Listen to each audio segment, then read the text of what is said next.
Let's spin now to those who are railing against the possibility of that open convention and those who cannot wait for the bell to ring on that opening day.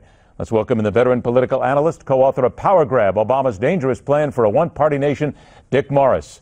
Dick, let's go ahead and begin on those people and all that screaming, whining, bellowing that's going on right now and go right to New York and talk about the hostile reception that Ted Cruz is getting over his New York values statement. He's trying to back out of it. He's trying to get Rudy Giuliani to meet with him now and try and help himself out of it.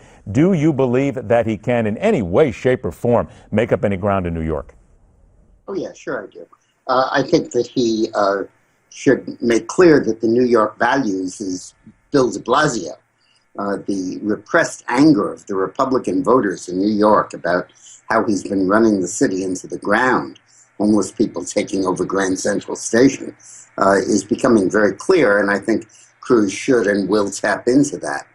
Remember that if Trump is under 50% of the vote, statewide and or in any congressional district, that means that he automatically gets only 2 of the 3 votes allocated in that district.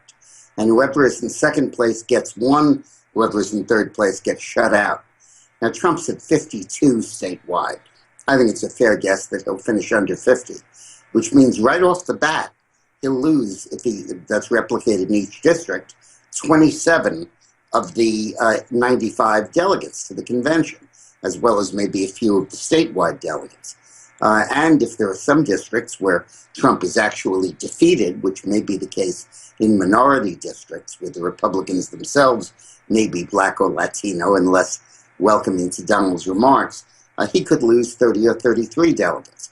So I think that all told, while Cruz will lose New York, it won't be a horrible wipeout. It'll probably be 2-1, which is a net loss of about 30 delegates compared to the 42 he just picked up day before yesterday. Dick, do you think Rudy Giuliani can be any help to Ted Cruz?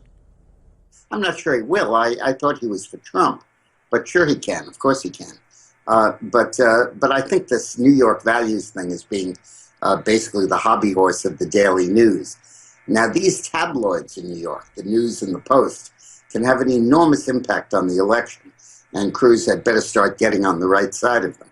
Let's look at a poll that came out today, the Associated Press GFK poll. 69% of Americans, that's a monstrous number, have an unfavorable impression of Donald Trump.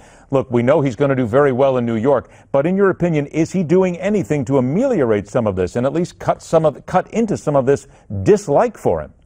Well, he's making it worse day by day. If 69%, that was the stat, dislike him nationally, imagine what it is among women.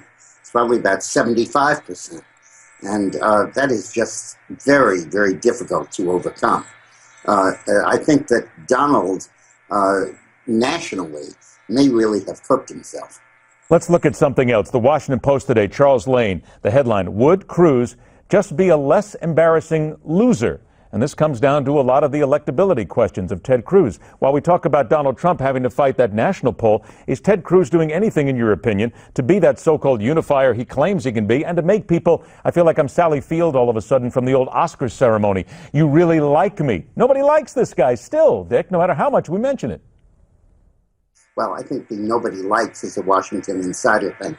I think that there are 2 models. One is the notion of move to the center and make yourself acceptable. That's kind of Kasich and McCain and Romney.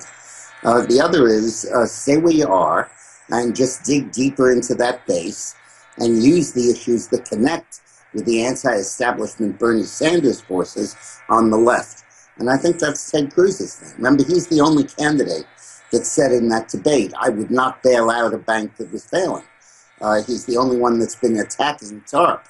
And I think that those attacks will resonate with the Sanders voters and bring a great many over to him.